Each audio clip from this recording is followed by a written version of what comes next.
6 июня 1944 года. Раннее утро. Союзные войска высаживаются на пляже Омаха в Нормандии. Тяжело нагруженные пехотинцы выпрыгивают из лодок и выбираются на берег под шквальным огнем немцев.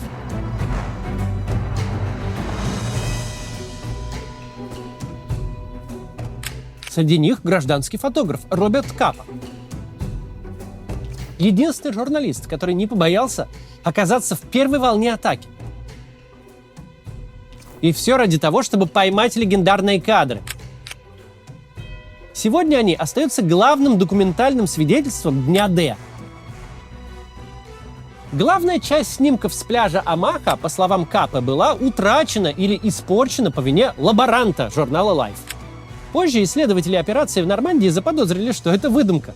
По их мнению, Капа сделал только те снимки, что дошли до наших дней, а потом быстро вернулся на судно, чтобы успеть отправить пленки до выхода номера.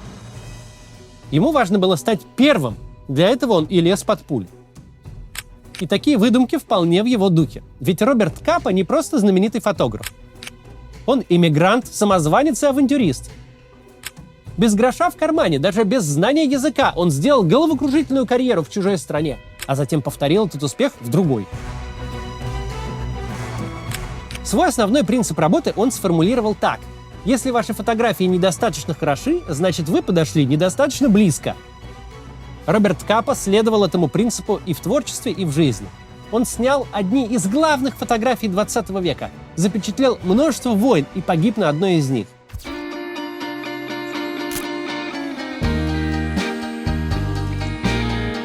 Знаменитый американский фотограф Роберт Капа. Поначалу все это тоже было выдумкой. Когда 17-летний венгерский еврей уезжал из Венгрии после допросов тайной полиции из-за подозрений в связи с коммунистами, он не был ни Капой, ни фотографом, ни американцем. Его звали Энре Фридман, и в Берлине он собирался учиться социологии и журналистике. Но Фридман не знал немецкого, был очень беден и искал подработку. Он решил начать свой путь в журналистике как фоторепортер. Для этого не нужно было говорить по-немецки. Снимать он толком не умел, поэтому устроился ассистентом в фотоагентство, где ему доверяли разве что менять пленку в камере. Но однажды понадобилось срочно отправить кого-то в Копенгаген снимать лекцию Троцкого о значении русской революции. И сделать это вызвался Фридман. Он подошел к Троцкому очень близко, и в результате получился очень выразительный кадр.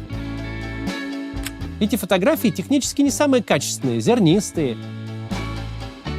Но в итоге они были напечатаны на развороте журнала «Шпигель». Тем временем в Германии нарастали антисемитские настроения. Начинающий фотограф перебрался в Париж, где уже осели тысячи венгерских евреев. Он снова бедствовал и голодал, пытался ловить себе на ужин рыбу в сене, регулярно закладывал свою драгоценную камеру Leica. Неделю она проводила в руках Фридмана, 3 недели в ломбарде. В Париже фотограф познакомился с немецкой коммунисткой Гердой Пахарилле, дочерью еврейских эмигрантов, которая тоже бежала от нацизма во Францию. Они стали жить вместе. Фридман учил ее фотографировать, и в результате Герда стала первой в мире женщиной-военным репортером. Они стали думать, как заработать денег, и в итоге открыли фотоагентство. Очень маленькое, всего 3 человека. Герда, Фридман и некий знаменитый американский фотограф Роберт Капа, который, мол, по чистой случайности в то время находился во Франции. Фридман проявлял фотографии, Герда их продавала, а снимал все, будто бы великий Капа, которого на самом деле не существовало. Капа было школьным прозвищем Фридмана. По-венгерски это значит «акула». Оно перекликалось с фамилией популярного американского режиссера Фрэнка Капра. И такое созвучие будто придавало солидности. And then I invented that Bob Capa was a famous American photographer who came over to Europe and did not want to bother with French editors because they didn't pay, you know. And that was a period when a lot of news happened in France, from popular came strikes, etc. So I just sneaked in with my little Leica, took some pictures and put Bob Capa in it, which we sold for double price. Вскоре Капу разоблачили, но репутация великого фотографа прижилась, и 22-летнему Фридману стали заказывать съемки за большие деньги. Так знаменитый американский фотограф Роберт Капа завоевал Париж. Самозванец стал тем, за кого себя выдавал.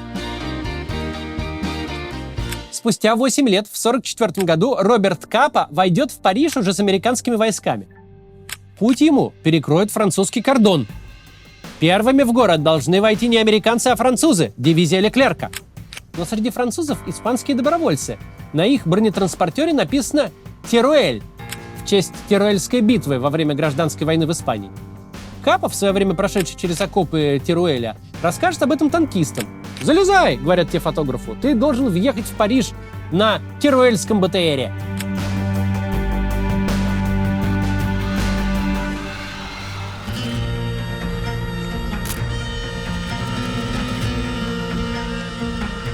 Гражданская война в Испании для Роберта Капы много значила.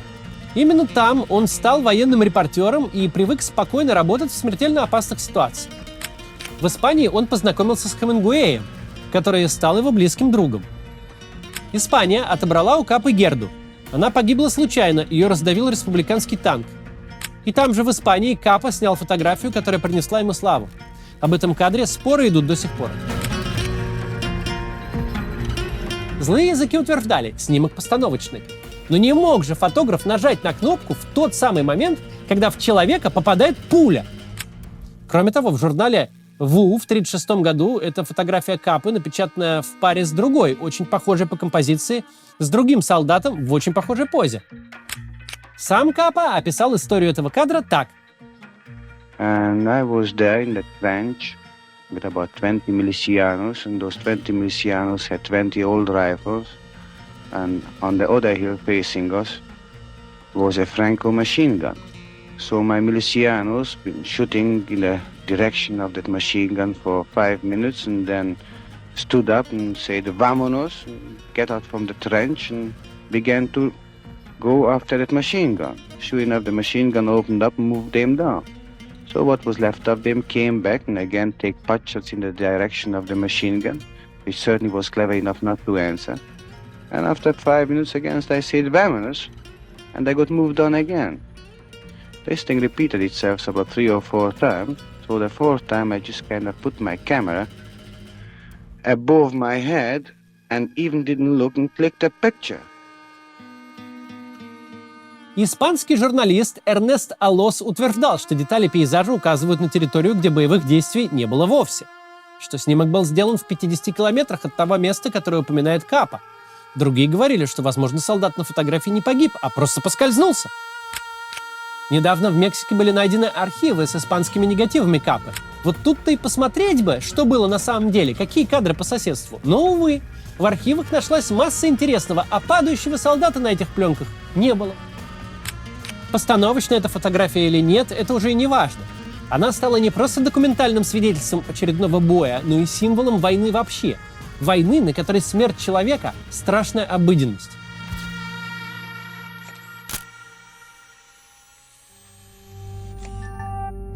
После гибели Герды Капа долго не мог оправиться. Он собирался на ней жениться, даже сделал предложение, но она отказалась. Ее смущало, что Капа гораздо более известен, что ее работы останутся в тени его творчества. После ее смерти Капа создал очередной миф. Носил в кошельке фотографию Герды. Все верили, что она была его женой. После смерти Герды он стал злым и циничным. У него было очень много женщин. Ни с кем из них он не хотел всерьез связываться, объясняя это тем, что его профессия несовместима с семейной жизнью. Единственный официальный брак Роберта Капы был заключен в Штатах, куда Капа уехал в 1939 году, через месяц после вторжения Гитлера в Польшу. Американская виза фотографа заканчивалась, и пора было возвращаться в охваченную фашизмом Европу. Вместо этого Капа познакомился в баре с американской танцовщицей Тони Сорель, и на следующее же утро поехал с ней в бюро регистрации браков. Чтобы ускорить процесс, он потратил все свои деньги на фальшивую справку о беременности и успел за 15 минут до закрытия бюро и за сутки до окончания визы. После регистрации брака Капа попросил, чтобы его высадили у отеля, вышел из машины и, не сказав ни слова, ушел. Тони Сорель, которая успела в него влюбиться, никогда больше его не видела. Так Капа стал мужем гражданки США. Но в Америке ему не понравилось. Его тянуло в Европу, тянуло на войну. Ему невыносимо было оставаться в стороне от главных событий века. В Америке он по-прежнему находился на птичьих правах. После вступления США в антигитлеровскую коалицию Капа, как гражданин Венгрии, находился в статусе враждебного иностранца с запретом уезжать дальше, чем на 10 миль от Нью-Йорка. Однако, вопреки этому, он получил заказ от журнала «Кольерс». Капе предложили поехать на фронт снимать войну. Капа плюнул на запрет и отправился в Северную Африку, где союзники готовились к высадке в Сицилию. Капа присоединился к американским парашютистам. Прыгать с парашютом он не умел. Я шагнул левой ногой в темноту, и меньше чем через минуту я опустился на дерево посреди леса. Остаток ночи я провисел на стропах, и мои плечи узнали, сколько весит моя задница. Вокруг шла ожесточенная перестрелка. Я не решился звать на помощь. Из-за моего венгерского акцента я рисковал быть убитым не только врагами, но и своими. Вместе с американскими войсками Капа прошел Италию, Бельгию, Францию. В Шартре он снял одну из самых известных фотографий освобожденной Франции. Женщина, обритая налысо в знак позора за то, что родила ребенка от немца. Причем ее не только обрили, но и выжгли клеймо на лбу.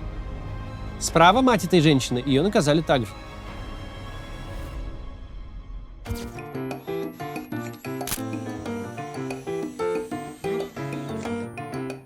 Освобожденный Берлин 1945 года.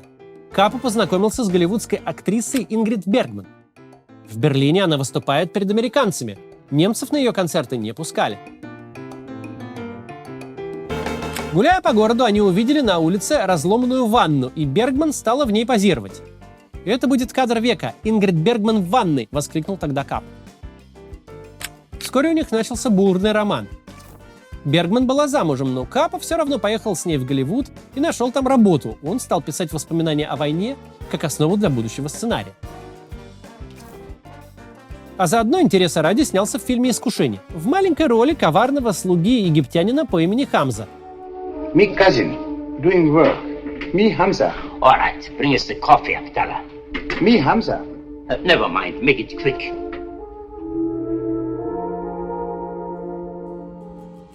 Экзотическая внешность венгерского еврея сильно ему пригодилась. Режиссер был доволен, но сам Капа не очень, ему было скучно. К этому времени он наконец-то получил американский паспорт. Теперь он действительно стал тем человеком, которого когда-то придумал, знаменитым американским фотографом. Но Капу это мало утешало. У него стали проявляться признаки ПТСР – депрессия, агрессивность, бессонница. Капа начал много пить. Он говорил Ингрид Бергман, что никакой оргазм не сравнится с тем кайфом, который испытываешь на войне вечером после боя. За Бергман следил ревнивый муж и толпа папарацци. Встречаться с ней было сложно. Актриса хотела развестись и выйти замуж за Капу, но тот отказался. Если они скажут «Корея завтра», а мы поженимся и у нас родится ребенок, я не смогу поехать в Корею. А это невозможно. Бергман в то время снималась у Хичкока, рассказывала ему свою любовную драму, и спустя 8 лет режиссер обыграл ее в своем знаменитом фильме «Окно во двор». Главный герой здесь буквально списан с Капы. Военный фоторепортер, вынужденный сидеть дома из-за сломанной ноги и страдающий от безделья. От нечего делать он фотографирует соседей и случайно фиксирует убийство. Даже у киношного двойника Капы не получается спокойной жизни. I could get you a dozen assignments tomorrow. Fashions, portraits. When I don't laugh, I could do it. That's what I'm afraid of. Can you see me driving down to the fashion salon in a Jeep, wearing combat boots and a 3-day beard? Will that make a hit? But I could see you looking very handsome and successful in a dark blue flannel suit. Now, let's stop talking nonsense, shall we? Чтобы спастись от скуки мирной жизни, Капа открыл фотоагентство. Вместе с коллегами Анри Картье-Брессоном и Дэвидом Сеймуром они договариваются о главных принципах работы. Никаких постановочных кадров, только наблюдение. Нельзя кадрировать, что снял, то и снял. И главное, авторские права после публикации в СМИ остаются у фотографов. Негативы редакциям не передаются. Этот принцип перевернул основы индустрии. Из безымянного ремесленника фоторепортер теперь превратился в полноценную творческую единицу, такую же, как сам Капа. В честь создания агентства была открыта бутылка шампанского «Магнум». В честь него и назвали агентство. Сейчас оно самое известное и уважаемое в мире, с офисами в Париже, Нью-Йорке, Лондоне и Токио. Попасть в «Магнум» мечтает любой фотожурналист, но это почти невозможно. Агентство принимает 1-2 человек в год с испытательным сроком аж в 4 года.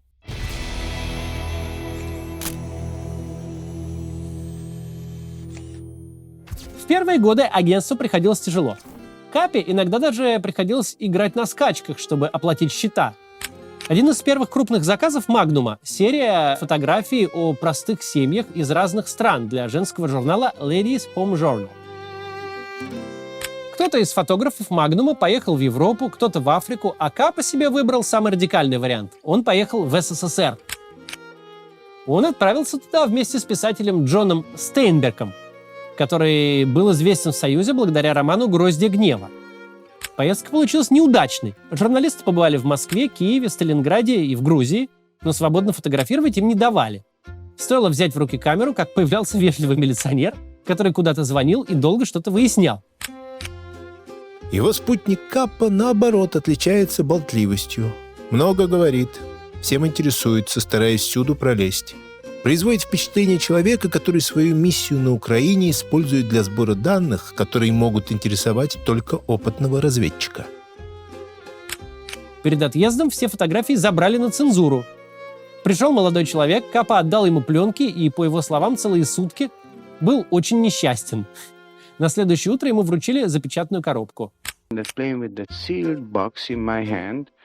And now, they didn't tell me if they cut something out or not. They didn't tell me if there are films in it or sand. So I shook the box. I kind of weighted that, figuring, is it the same weight that it was before? And I was really sweating. Снимки из СССР не понравились заказчикам. Фотографии получились скучными и плоскими, местами будто из советского журнала. В мирной жизни под взором большого брата Капа потерял хватку. Тем не менее, фотографии были опубликованы на 8 разворотах женского журнала, а Капа заработал на этой поездке $20 000. Однако стоила она ему дороже.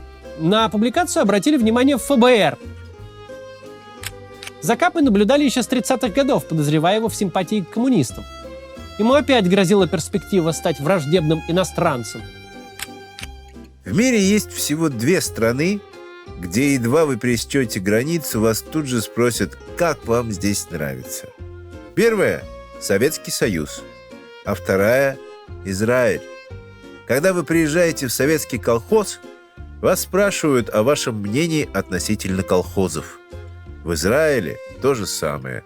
Только вместо колхозов здесь кибуцы.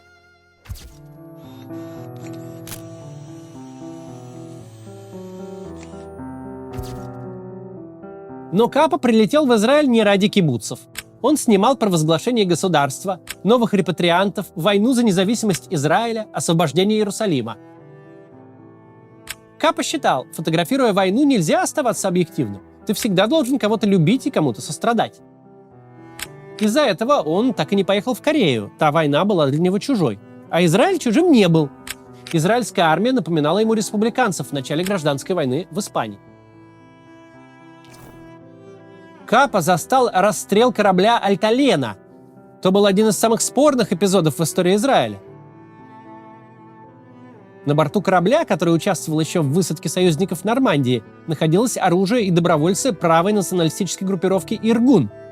Премьер-министр Давид Бен-Гурион заподозрил Иргун в подготовке госпереворота и распорядился потопить корабль. Несколько офицеров Цахаля отказались участвовать в операции, потому что не хотели стрелять в своих же, в таких же евреев, как и они. Но в итоге приказ был выполнен. Альталена загорелась, погибли люди, в том числе и пережившие Холокост. Капа стоял на берегу, максимально близко к кораблю, как обычно. Когда он присел, чтобы сделать снимки, прямо у него между ног пролетела пуля. Фотограф испугался, что пуля его кастрировала. Несмотря на окружающую опасность и камеры на шее, он расстегнул ремень и спустил штаны, крутясь на месте от страха и боли. Но все оказалось цело. Пуля лишь задела бедро, оставив сильный синяк.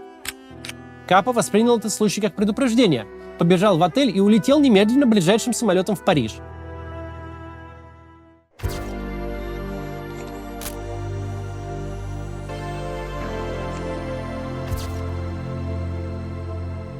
После поездки Капа ушел в загул и богемную жизнь на Лазурном берегу. А почему нет?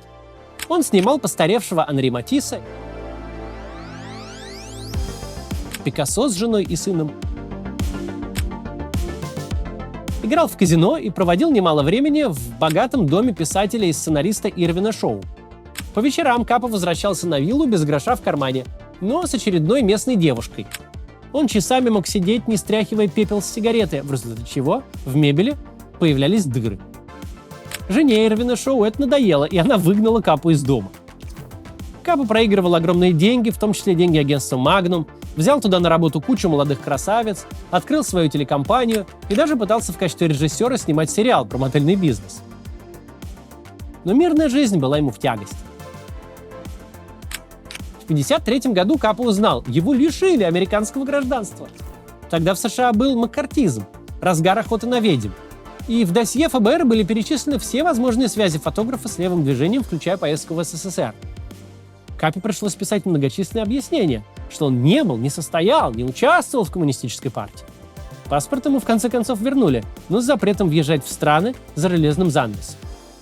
Из-за юридической тягомотины Капа влез в долги. Свое 40-летие он встретил разбитым, больным и практически обанкротившимся. Говорил, что устал снимать войны, устал смотреть на ужасы, что его время прошло. И тут появилось предложение, от которого нельзя было отказаться. Капу пригласили в Японию фотографировать реабилитацию гражданского населения. Оплачивали все расходы, обещали хороший гонорар. Ирвин Шоу взял с фотографа обещание больше не ввязываться ни в какие войны. Он бросил на меня странный взгляд, который должен был предупредить, что он не собирается тратить свое время, фотографируя мирную жизнь. Городской оркестр пел серенаду, когда он садился в поезд с бутылкой шампанского и чужой женой. В Токио Капе вручили 5 новых японских фотоаппаратов, 15 объективов и 30 букетов цветов. Толпы людей приходили на его выступления, перед его выставкой в Токио выстраивались очереди. 1,5 месяца Капа радовался жизни, снимал японских детей и буддистские церемонии.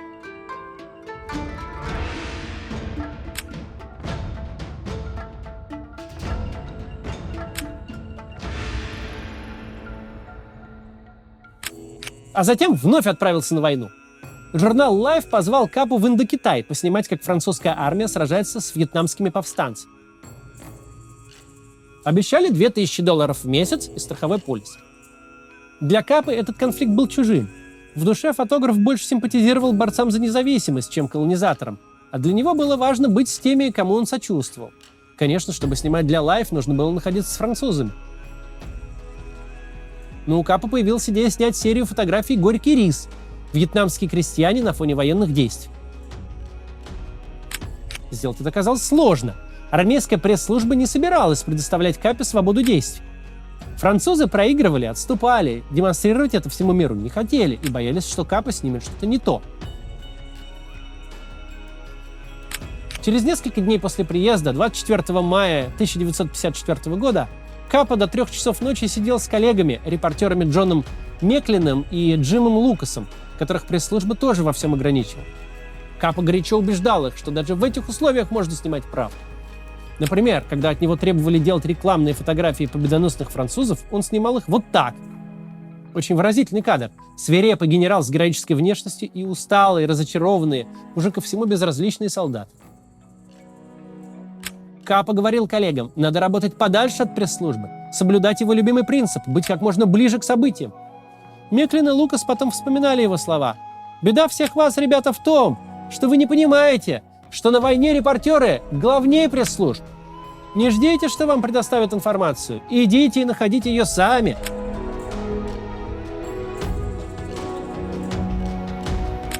На следующий день, 25 мая, Капа выдвинулся с колонной танков, которая шла на помощь к очередному осажденному французскому форту. Он ехал в джипе вместе с теми же Меклином и Лукасом. Начался обстрел. Французы открыли ответный огонь. Капа выпрыгнул из джипа и начал фотографировать крестьян, которые в это время, как ни в чем не бывало, собирали урожай. Затем они поехали дальше. Колонна то и дело оказывалась под обстрелом. В какой-то момент она опять остановилась, заподозрили засаду. Капе стало скучно, он устал ждать и решил немного пройтись. Коллеги считали, что выходить из машины опасно, но он отмахнулся. «Позовите меня, когда поедете дальше». Свернул с дороги в поле, где сделал вот эту фотографию. Взвод солдат пробирается через траву. Один из них — миноискатель. Прошел еще несколько шагов в поисках следующего кадра и подорвался на противопехотной мине. Вот последняя фотография, на которой мы видим Капу живым. Ее сделал французский военный на аэродроме. Капа только что прилетел на свою последнюю войну. Он не кажется радостным, но уже готов снимать. Всем говорит, что смертельно устал от войн, но и жить без них не может. Боится смерти, но все равно хочет быть к ней как можно ближе. Потому что только так можно поймать в объектив подлинную правду. Таковы принципы жизни фотографа Роберта Капы. До завтра.